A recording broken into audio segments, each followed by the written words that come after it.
Hi, I'm Daniel Lucas, and welcome to Book 101 Review. Book 101 is all about the books that I've read for the last 40 years. And today I have my special guest. He's an author, coach, and a 4.5 million service business owner, no other than Mr. Chad Murray. Hi, Daniel. Nice to have you be on here. I'm really excited to talk about my book today. Welcome to Book 101, Mr. Chad, and can you please introduce more about yourself? Yeah, absolutely. So, hello everybody. I'm glad to be here. I am a poor guy that grew up in a trailer court that learned through ambition how really to make your own way in life and start your own business. And my book is really about how I came from nothing. I mean, that's the whole point. I mean, I wasn't given anything ever in my life. I am self-made, and I grew a business through making a ton of mistakes, learning through the mistakes. And one of the Yes, reasons I became a business coach and why I wrote the book was because I don't want everybody to make these mistakes I did. indeed. So people don't afraid to commit mistakes because in the process you will learn from it. So can you explain the meaning behind the intriguing title of your book? Yeah, so I mean the actual title, when you look at the title where it says Operation Entrepreneur Freedom, and you have the little side note that says it's time to go get yourself in trouble. That was going to be the original Awesome. title. It's time to get in trouble because that's what I find um, really resonates with a lot of fearfulness in entrepreneurs, and they're just fearful to do something. So like, let's go get ourselves in trouble and we'll learn from it. And then as the time progressed, I tested the name. It wasn't really doing well. So I just came up with Operation Entrepreneur Freedom one day and it tested off the charts. So that's how it came to be. Can you explain the meaning behind the creation of the book itself?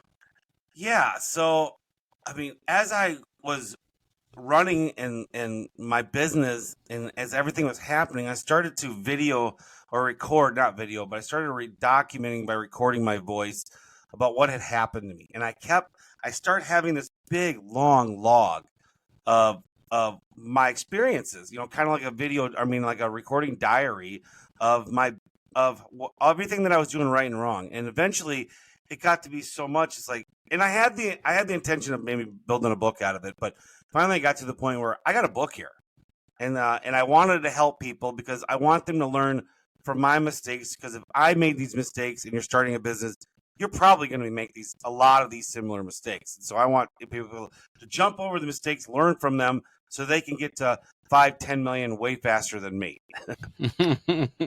I like that, Mr. Chad. In Operation Freedom, based on true events, fictional storytelling, or a mix of both. It is 100% my life, and so Mm. there.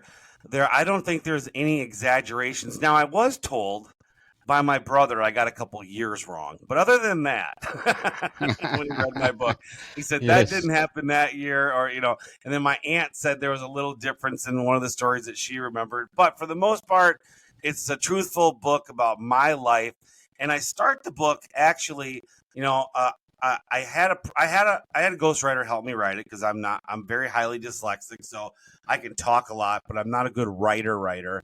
And so got all my recordings, and we worked for a year writing this book. And the funny thing about it is I didn't like the way he wrote my prologue, my introduction.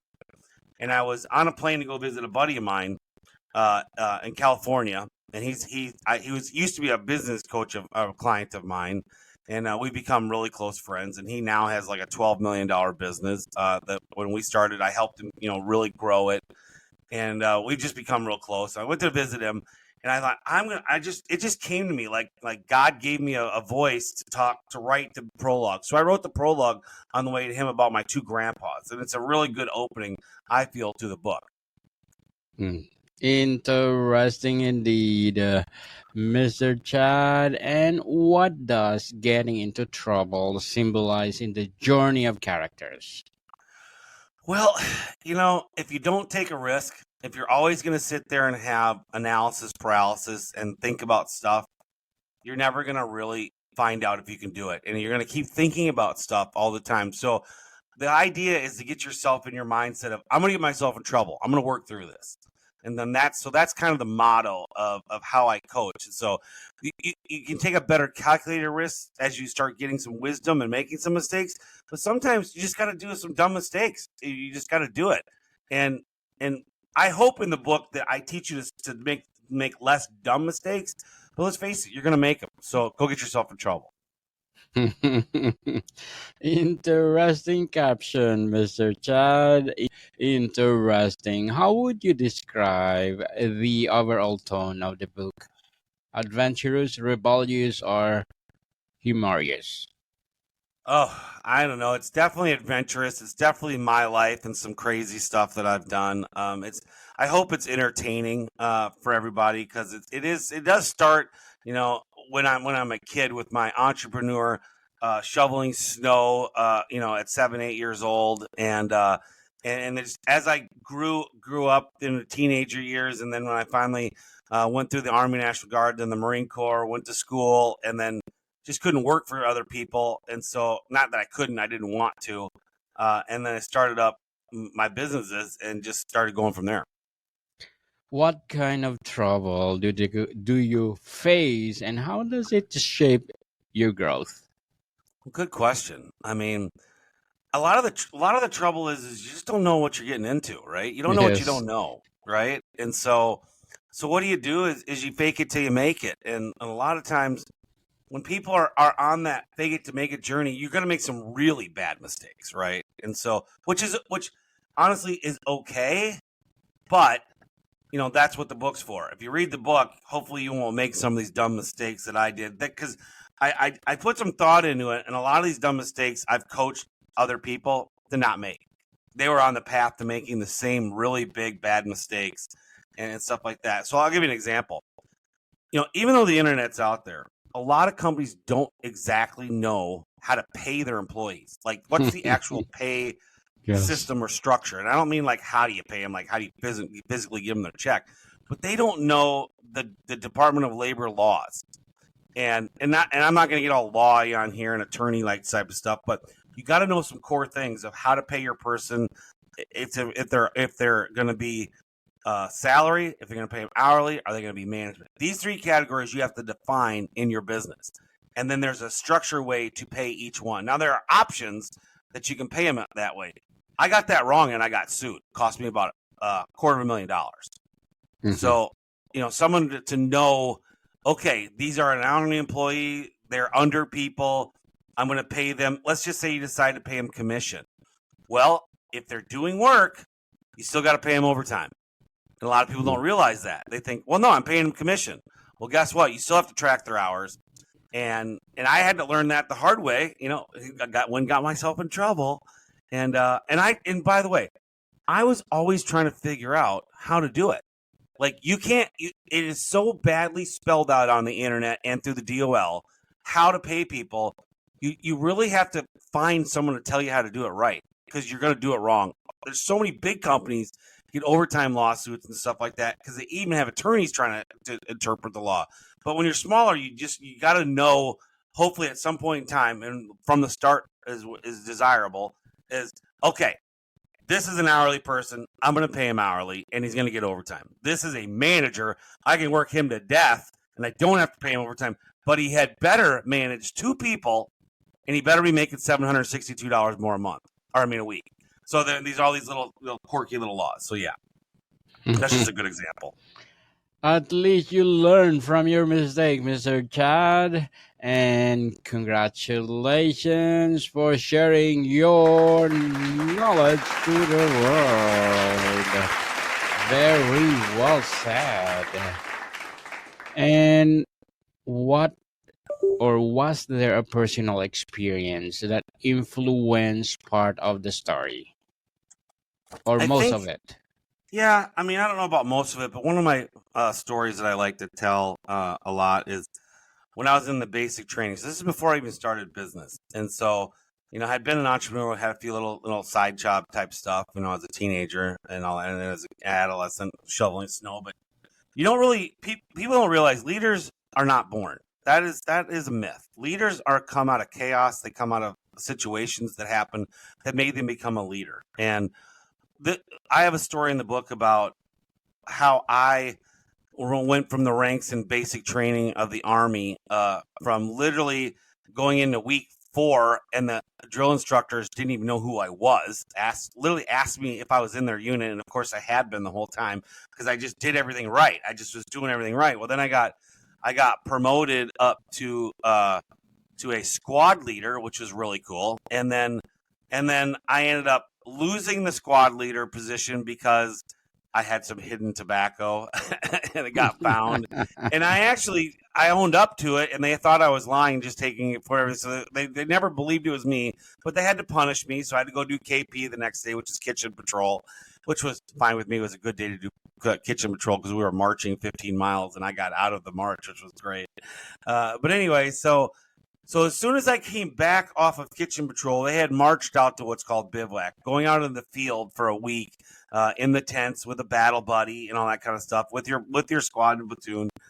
And I got back, and one of the things that happened is, if you're going to be a leader or you're going to be even a follower, you've got to learn to listen, do everything right, and just you got to trust who's teaching you, right? And so one day it had just rained.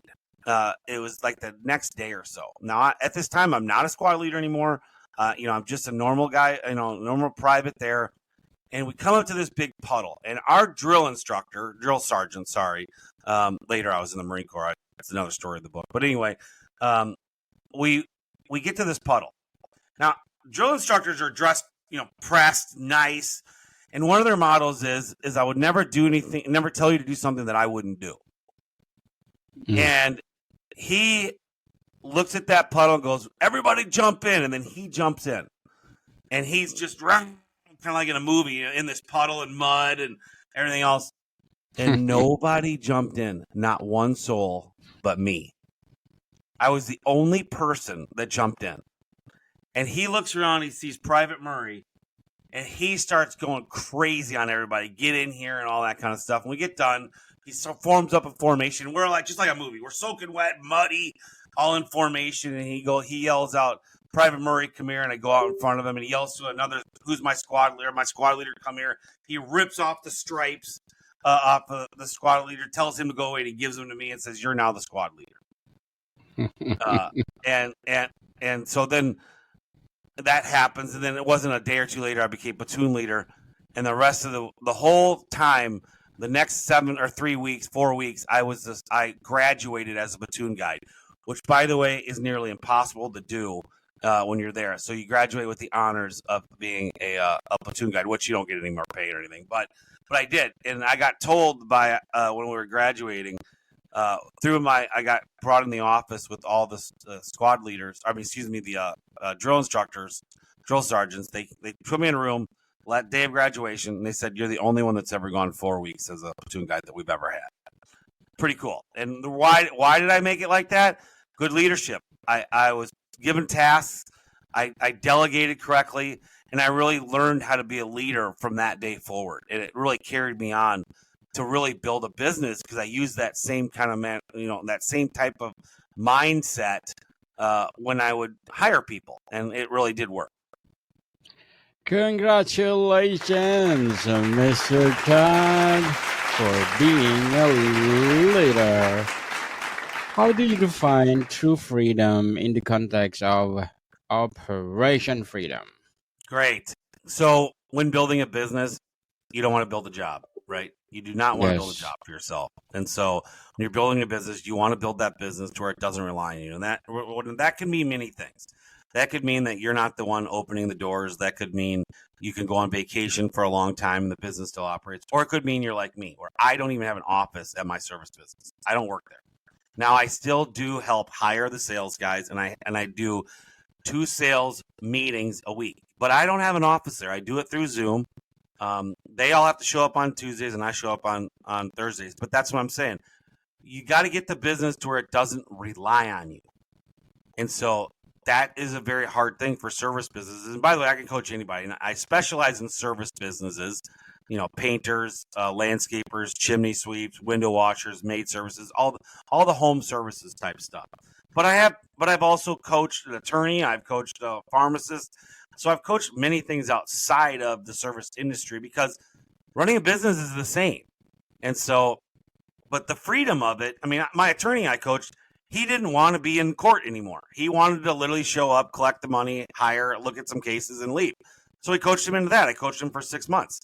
So he didn't know the systems to build to get there, And so that's again, you don't know what you don't know. And so nobody trains you in college, in high school, how to run a business, right? Yes. So it's something that you have to learn on your own or skip the learning hardships and hire a mentor or a coach.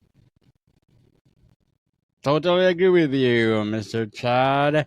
And how does your book balance action, emotion, and deeper philosophical ideas? Well, at the end of every chapter, we have what's called the toolbox. We may have skipped a couple chapters. For the most part, at the end of the chapter, we have a little section called toolbox. And what that does is it defines my story of how you can implement it into your business. And so it really helps. So I didn't want to just write a story, right? I wanted to make this an implementable book to help people that own a business. So I would tell my story or my in the chapter. And at the end of the chapter, I'd say how you would go out and make this actionable in your business. Indeed. Interesting, Mr. Chad. So are there any characters that you particularly relate to a personal level? No, I'm the book. You got my, but I mean, in the beginning, you have my grandpas, and Yes. if you read the opening book, the tale of my two grandpas, really the moral of the story is they were both solopreneurs. One was happy being a solopreneur, and one really had dreams of being an entrepreneur but never made it. And so, and I love both my grandpas, and it just came to me one day to talk about them. So they're in the book, and then, I mean, there's my mother who really worked her butt off her whole life for me, a single parent. My dad, who I love and am close to, was not he's a deadbeat financial dad. He was a good dad. As a matter of fact, my mom and him have a good relationship to this day still, but he was not a good financial dad as I grew up. So we did not grow up with a lot of means. We got what we needed, and that was it. And so, but my mom, and of course, I mean, you got to have a wife that's supportive. My wife was part of my business. We started this business, not Chad. It was me and her in the world. And so here's a tip for everybody. If you're running a business, a service business, don't answer your phones in the field. Get your wife or spend the money and hire someone to answer the phones. Why? Because the phone calls that you make while you're with a client or you step away, it's going to cost you money. The biggest, fastest thing you can do to grow to where you're sustainable and making money is have somebody competent answering the phone in an office, even if they're just staring at the phone and they're only answering it 3 times a day. That is better than you answering it while you're driving, on a roof, washing a window, if you're a plumber in a bathroom, and so get someone answering your phones. And in my case, in a lot of guys' case, you and your spouse are going into business together, as a team, have her answer the phones. And I mean, let's face it, my wife in the beginning, we had small kids at the time, we have 5 daughters now, but we had at the time when we started, we had 1 daughter, and then we had our second one really soon in our second year of business. She'd be at Target answering the phones, but she would stop what she's doing, answer the phones, and she'd always laugh. People would always laugh if they heard in Target the announcement come on, aisle 6 something, and she would laugh, and then she'd say, well, we're a small business at the time. And the people never cared because she was at least giving them the attention of the phone call, why, even though she may have been at Target. But that's the difference between being at Target or being on a roof. Let me get off the roof and go to my truck. It just doesn't sound good, right? But she had the full attention of doing it that way. So that's a big tip I suggest everybody to do. Yeah, Mr. Judd, and very well said. Beautifully articulated. And as an author and entrepreneur, what will be your short-term and long-term goals? Help as many people as I can. I mean, that's always, I want to help as many people as I can be successful, win. I mean, part of everything in life is, can you win? You're not going to win every day, right? But you have to keep that mindset to win. As a matter of fact, I have a weight loss doctor. I've lost 40 pounds in the last 3 months, and I kind of got lazy here. I've been stuck at the weight I'm at for about 3 weeks now, and he told me a little story, a little Jesus parable or Bible parable about something about the mustard seed. If you know the Bible, I don't know it as well. How it tells the mulberry bush to go throw itself in the water. Something I don't know, but the parable is this: your Yes. mouth is your rudder. Okay, so if you speak it, you got to realize all your actions are going to follow that way. So if you are always being negative or something like that, or you're always having one mindset problem in your business, change it. And I want everyone to understand that that's the fastest way you can change your life is by helping other people and just by giving them easy advice of, your tongue is your rudder. Walk it. You'll walk that path if you talk that path. And when I help people, that's one of the first things I try to tell them is if you walk the walk, you better talk the talk. And so, because if you don't, your actions, your actions are never going to follow up with what your mouth says. There are people who talk and don't walk the walk, for sure. There's more of those, for sure. But you got to start talking it first, in your own mind that you're doing it. But I want to help as many people, really, to build their business to where it's not such chaos, to where there's so much struggle out there. I want you to help you get your cash flow right. I want to help you, be able to sell better, how to train faster, how to hire faster, how to let go of employees faster that you hold on too long, how to really start to know your numbers, and how to build in today's day, how to start using AI. I mean, I use AI every day in my service business. People don't realize I'm a service business. How do you use AI? Well, it's not in the book yet because I haven't. It's all come up afterwards. But you got to stay up on the times, right? And how to do that, as you're still running your business, it's tough. That's why you have to talk to other people, and you have to spend time to work on the business. Such an overplayed thing in coaching, but working on the business is everything. So if you're still out in the field, you need to take Fridays off. I suggest take Fridays off. Work on the business on Fridays. Work Monday through Thursday, and then take Fridays off and work on it. And then your whole goal there is get out of the field, because you can manage yourself managing 4 or 5 guys out in the field better than you can just manage yourself and manage one other person out in the field. So get out of the field. That's my biggest suggestion that you should do. Good luck to your goals, Mr. Chad, and looking for more success. If you could sum up the book's message in one sentence, what would it be? You can do it. You can do it. That even if you've been failing or you have been stuck somewhere, listen, I literally came from a trailer court in Wisconsin, was shipped back and forth to Texas my whole life. I had to start over in Texas every year with trying to find friends, and I knew at some point in time I was going to own my own business. And your message is this: if I can do it, I know you can do it. And you hear that at times, but the fact of the matter really, really is, people, audience, is if you really do want it, you'll go get it. But you have to go get yourself in trouble to do it, right? Yes, definitely. And Mr. Chad, before we wrap up our discussion for today, I'm inviting you to please do listen to my other podcast, people. My other podcast, because my abstract essay is already in 5th season, abstract poetry in 2nd season, and of course my book 101 review in its 5th season, comedy 101 in 2nd season, food 101 in its 5th season too, and geography 101 and love letters in 3rd season, and my baby podcast mental health 101, movie 101 review, and music 101 in its 4th season. So please listen to them wherever you listen your podcast. So, Mr. Chad, what advice you give to readers who are inspired to seek their own operation freedom in life? I mean, really, if you want it and you're going to procrastinate, you got to get out of your own head. You got to just make it actionable. And that where we come right back to where I just said it a little second ago, is you got to, in your mind, go get yourself in trouble. You got to take a risk. I mean, a lot of people who are risk takers try to become risk takers. They're scared to go do it because they just don't have the confidence in themselves. And the fact of the matter is you're never going to know if you don't try. So go do it. You can.